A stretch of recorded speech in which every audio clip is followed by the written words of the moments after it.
Very good evening to all of you. आप लोग जो कल पढ़ रहे थे, ये क्लास 6 की कंप्यूटर की क्लास है, आप लोग को पता ही है ऑलरेडी। तो कल तक हम लोगों ने 4th जनरेशन लैंग्वेज तक पढ़ा था। आज उससे आगे हम लोग जो है शुरू करेंगे। तो आप लोग क्या कीजिए, अपना बुक ओपन कर लीजिए और साथ ही साथ अपना अटेंडेंस बना लीजिए।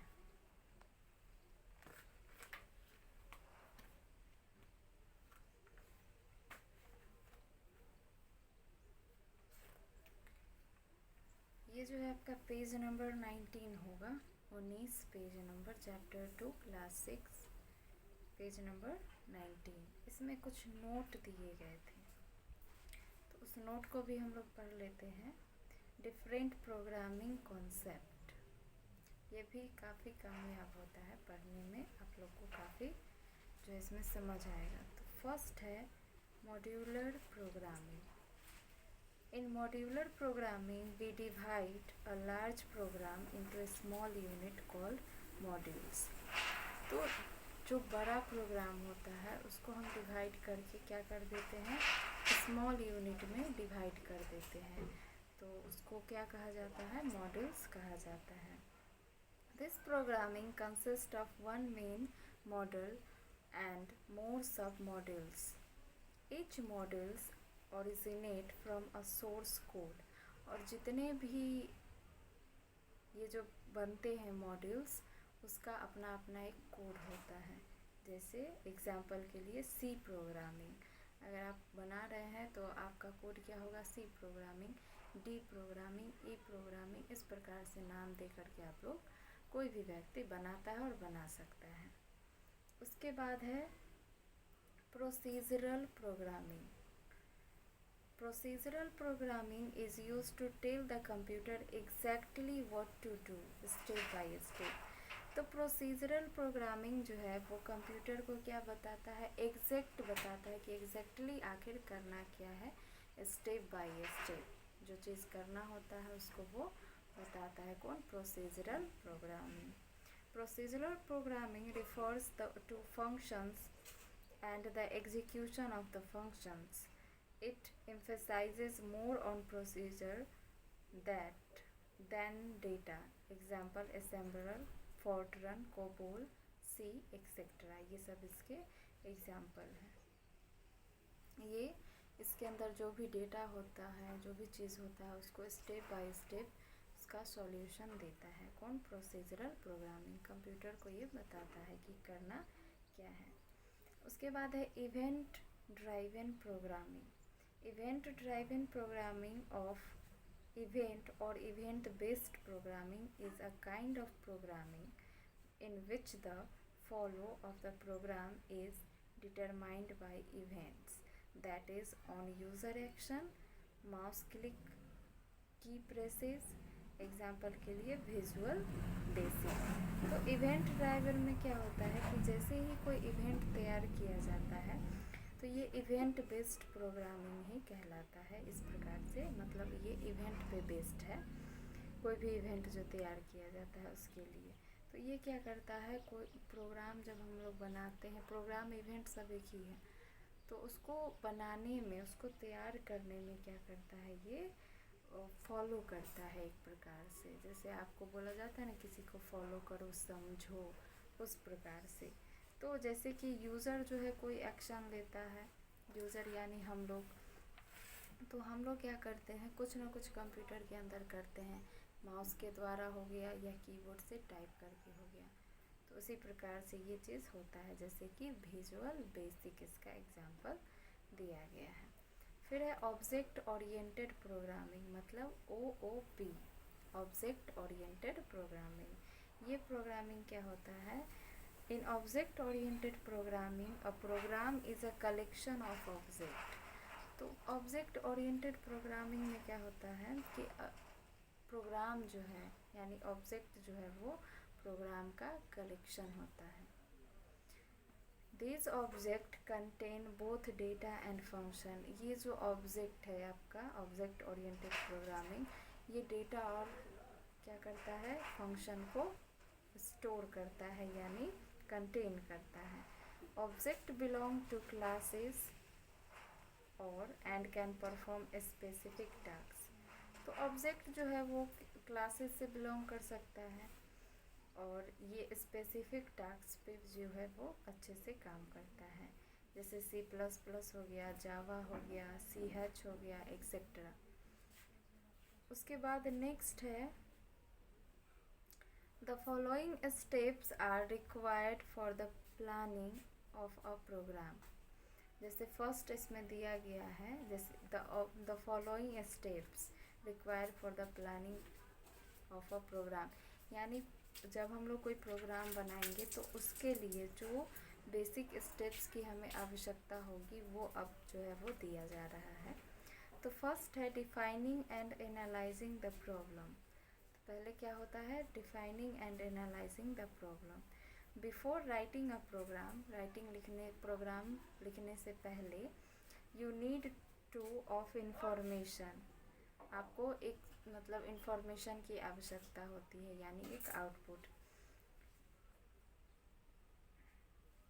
You need to define exactly what kind of data you need to provide to the system and what kind of information you want from the program। जैसे इसमें बताया जा रहा है कि जब आप प्रोग्राम लिखिएगा उससे पहले जो है आपको एग्जैक्ट डेटा का मतलब जानकारी होना ज़रूरी है कि आप किस डेटा के ऊपर काम करके प्रोग्राम बनाना चाहते हैं। और वो जो है क्या करेगा, आपको प्रोवाइड टू द सिस्टम, और वो डेटा सिस्टम को प्रोवाइड कराना होगा, उपलब्ध कराना होगा। And what kind of information do you want from the program, और उस प्रोग्राम से आप कौन सा इंफॉर्मेशन लेना चाहते हैं, उसके बेस्ड पे प्रोग्राम तैयार किया जाता है, उसके आधार पे। दूसरा है इसी में developing the solution logically using an algorithm. और एल्गोरिथम आप लोग पढ़ेंगे क्लास 4 से स्टार्ट होता है, उसमें कुछ मैथमेटिकल कैलकुलेशन होते हैं, फार्मूला पे आधारित होता है एल्गोरिथम, फार्मूला नहीं पिक्चर पे, क्लास 5 में भी आप लोग पढ़े हैं।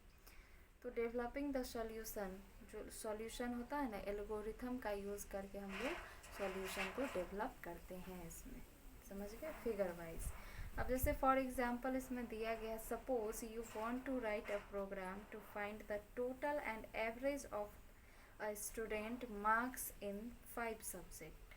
अब जैसे यहाँ पे एग्जांपल दिया गया है कि सपोज मान लीजिए कि आप जो है राइटिंग जो राइट किए हैं, प्रोग्राम लिखे हैं, उसमें से आप टोटल एवरेज ऑफ स्टूडेंट, यानी जितने भी स्टूडेंट है उसका जो है टोटल एवरेज, आप एवरेज निकालना चाहते हैं, औसत मान 5 सब्जेक्ट का। तो फिर as input you need to mention the mark in the 5 subject.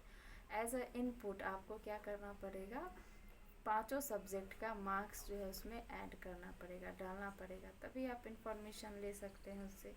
As output the marks in the 5 subject there total and average should be displayed. तो उसके अकॉर्डिंग क्या होगा कि एज अ आउटपुट के रूप में आप लोग को मार्क्स जो है 5 सब्जेक्ट का प्राप्त होगा। जैसे कि मेरे कहने का मतलब यहाँ पे ये है कि पहले तो प्रोग्रामिंग आप लोग को समझ लेना है कि किस पे बेस्ड बनाना है। जैसे अब एक मार्कशीट ही बना रहे हैं, यानी रिपोर्ट कार्ड बना रहे हैं, तो इसमें कहा जा रहा है कि आप तो नेम एक देंगे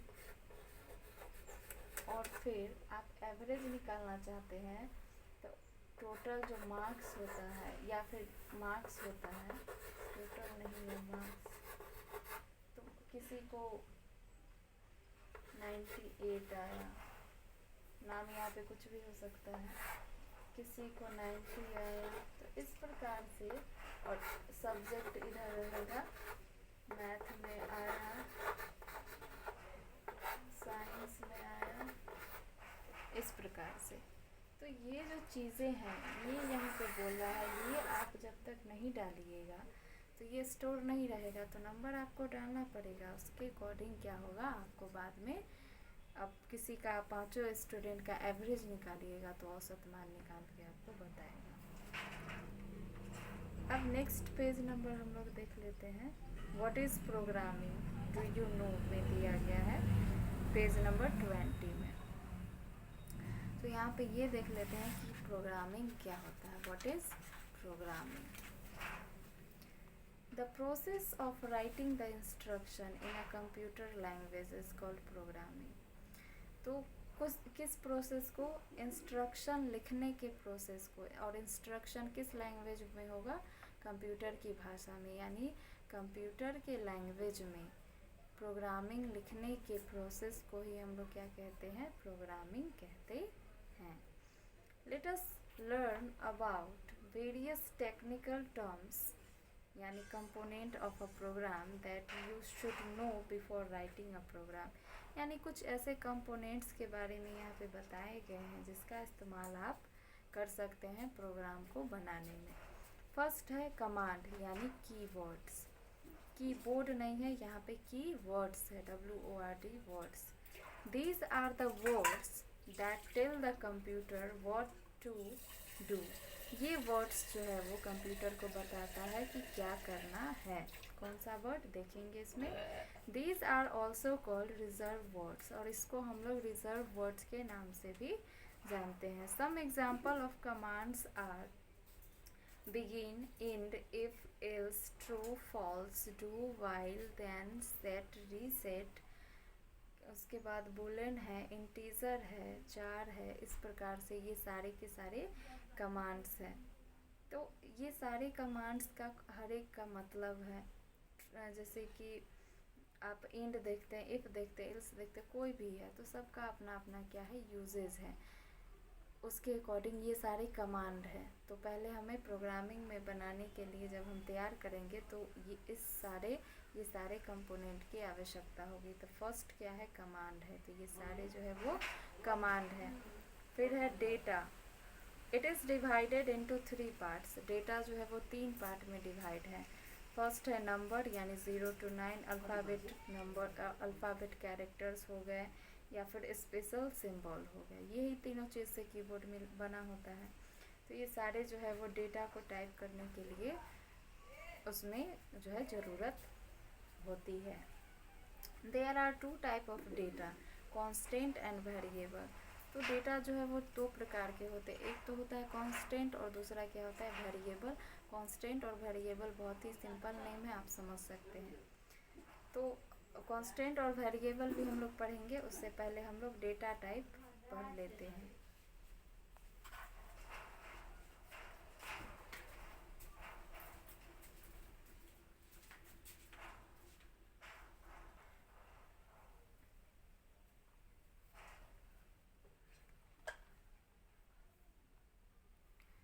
तो फर्स्ट इसमें है डेटा टाइप। तो हम लोग डेटा टाइप पढ़ लेते हैं, उसके बाद आप लोग को मिल जाएगा कांस्टेंट और वेरिएबल। स्टेप बाय स्टेप हम लोग पढ़ते हैं। Data type is a programming language. Data type क्या है, एक प्रोग्रामिंग लैंग्वेज है। Is a set of data with values having predefined characters. जो कि इसके अंदर क्या होता है, वैल्यूज़ कैरेक्टर होते हैं और प्रीडिफाइंड कैरेक्टर्स होते हैं। फॉर एग्जांपल इंटीजर, फ्लोट, और यानी डेसिमल नंबर्स, फ्लोट का मतलब, और एक होता है character and string. Usually a set of such data type come built in a language. ज़्यादातर जो होते हैं डेटा वो क्या होते हैं, लैंग्वेज से ही बनते हैं। The language usually specifies the range of value for a given data type, how the value are processed by the computer and how they are stored। तो इसके अंदर क्या होता है कि ये जो भाषाएं हैं ये यूजुअली क्या होता है, जो डेटा हम उसमें देते हैं वो उसी प्रकार से वो टाइप्ड होता है। यानी हम जो चीज़ प्रोग्राम बनाएंगे वही चीज़ ना होगा, वही चीज़ हमें मिलेगा। तो इसमें बताया जा रहा है वही बात। तो how the value are proceed, इसमें ये भी होता है कि कैसे वैल्यू जो है वो प्रोसीड हुआ है, और by the number of by the computer and how they are store. तो कंप्यूटर के द्वारा कैसे उसमें जो है प्रोसीड हुए हैं वैल्यूज़, और कैसे जो है वो स्टोर हुआ है, हाउ दे आर स्टोर्ड। फिर आता है आपका value, variable. A variable is a named store location। तो वेरिएबल क्या है, एक नेम स्टोर लोकेशन है, जहाँ पे नेम सब स्टोर होते हैं, वही लोकेशन को क्या कहते हैं, वेरिएबल कहते हैं। Which is use to store value, जिसका उपयोग जो है वैल्यू को स्टोर करने में किया जाता है। Its value can be changed throughout the programme.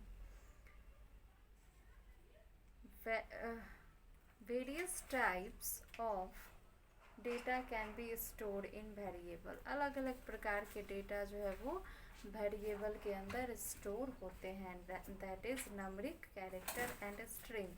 कुछ नंबरिक होते हैं, कुछ कैरेक्टर और स्ट्रिंग होते हैं। इन सब से मिल कर के जो चीज़ बनाया जाता है प्रोग्रामिंग में, उसको क्या कहते हैं, वेरिएबल कहते हैं। कुछ टॉपिक्स इसमें दिए गए हैं, जैसे नंबरिक है तो numeric data comprises only number, for example 5, 124, इस प्रकार से। तो नंबरिक डेटा में जो है केवल नंबर्स ही होते हैं, 0 to 9 में कुछ भी हो सकता है। फिर है character. A character can be seen a number and alphabet और अ सिंबल। कैरेक्टर में क्या हो सकता है, नंबर भी हो सकता है, अल्फ़ाबेट लेटर भी हो सकता है और कुछ स्पेशल सिंबल भी हो सकता है। It is also known as alphanumeric data type. तो इसीलिए हम इसको क्या कहते हैं, अल्फ़ा न्यूमेरिक डेटा टाइप भी कहते हैं। फॉर एग्जांपल AD, %3, यानी इसमें सब चीज़ आ गया, लेटर आ गए, सिंबल आ गए, कैरेक्टर, ये सब चीज़ जो है वो, और नंबर भी आ गया। उसके बाद है string. A string can be contain numbers. String में क्या होता है, नंबर मौजूद होता है, यानी वहाँ पे केवल नंबर्स होते हैं, जैसे केवल नहीं, नंबर्स होते हैं, अल्फ़ाबेट होते हैं एंड सिंबल्स भी होते हैं। इसी प्रकार का है, कैरेक्टर ही प्रकार का है ये स्ट्रिंग, जिसमें अल्फ़ाबेट्स होते हैं, नंबर्स भी होते हैं और सिंबल्स भी होते हैं। It is also alpha numeric data type. इसको हम लोग क्या कहते हैं, अल्फ़ा न्यूमेरिक डेटा टाइप भी कहते हैं। सेम है, वही वाला है, यानी कैरेक्टर जैसा ही है string. A string value should be enclosed in double quotes. For example, Manish 51 CTB नगर। तो इस प्रकार से जो इसमें डेटा टाइप हुआ, तो इसमें बस एक ही अंतर है। जैसे कि आप कैरेक्टर देखें ना, तो कैरेक्टर में अल्फ़ाबेट है, नंबर है और क्या है, सिंबल भी है। तो सेम इसी प्रकार का इसमें भी है, स्ट्रिंग में भी अल्फ़ाबेट है, नंबर है और सिंबल है। लेकिन सिंबल में इसमें क्या है कि उस वाले सिंबल में, यानी कैरेक्टर वाले सिंबल में परसेंटेज है और प्लस माइनस इस प्रकार का है, और इसमें क्या है, जैसे स्ट्रिंग में है डबल क्वोट्स, यानी डबल कोटेशन, कॉमा जो होता है ये वाला, इसको क्या बोलते हैं, डबल कोटेशन। तो ये वाले सिंबल होते हैं, साथ ही साथ ब्रैकेट वाले सिंबल होते हैं। तो ब्रैकेट में भी 2-3 प्रकार का आता है, आप जानते हैं कि ये छोटा वाला है, इससे एक बड़ा वाला आता है, फिर मीडियम कोस्ट और ये लार्ज कोस्ट, इस प्रकार से होते हैं। तो ये टाइप करने के लिए बस थोड़ा सा इसमें ये डिफरेंस है। तो इसमें ABC करके और दिए गए हैं। A variable can be made up multiple character, numbers and symbols. Variable क्या है, मल्टीपल कैरेक्टर और नंबर और सिंबल से मिलके बना होता है। उसके बाद B नंबर ऑप्शन में है, name of a variable must start with a letter. तो जो नेम होते हैं वेरिएबल के, वो जो है हमेशा लेटर से ही स्टार्ट होते हैं। फिर है C, reserved word can not be use a variable name. Reserve word को हम लोग वेरिएबल नेम में यूज़ नहीं कर सकते हैं। Following the examples of valid and invalid variables names. तो कुछ जो है वैलिड है और कुछ इनवैलिड नेम्स है। जैसे वैलिड वेरिएबल नेम क्या है, x ईयर्स, यानी x के जगह पे आप नंबर्स डाल सकते हैं, x ईयर्स, वीक्स, और यहाँ पे in a year my program number 1, इस प्रकार से है। फिर ये एग्जाम्पल के लिए जब आप बनाएंगे तो इसका नाम कुछ और ही होगा, ये आप डिसाइड करेंगे। फिर है इनवैलिड वेरिएबल नेम, यानी first year annual percentage rate miles per hour. तो ये इनवैलिड है, माइल्स और पर आवर इस प्रकार से थोड़ी ना होगा, तो ये इनवैलिड है। फिर है let us see some examples of variable declaration. तो डिक्लेरेशन का जो वेरिएबल का एग्जांपल है उसको देखिए, इंटीजर x है और declare N integer type variable which hold integer value. तो इंटीजर में केवल इंटीजर वैल्यू मौजूद होते हैं। फिर है फ्लोट नंबर, फर्स्ट में है declare a float type variable which hold decimal values. तो फ्लोट नंबर में जो दशमलव वाले नंबर्स होते हैं डेसिमल वाले वो स्टोर होते हैं। उसके बाद है 4CH जो कि डिक्लेयर है, यानी CHAR है ना, तो ये कैरेक्टर का शॉर्ट फॉर्म है। तो declares a character type variable which hold character, तो ये कैरेक्टर टाइप है तो इसके अंदर केवल कैरेक्टर्स ही होते हैं। कैरेक्टर मीन्स क्या, एक दो लाइन लिखा हुआ चीज़, समझ गए। उसके बाद हम लोग देखेंगे कांस्टेंट, कमेंट, ऑपरेटर्स, और ऑपरेटर के टाइप होते हैं assignment operator, arithmetic operator, relational operator और भी बहुत सारे।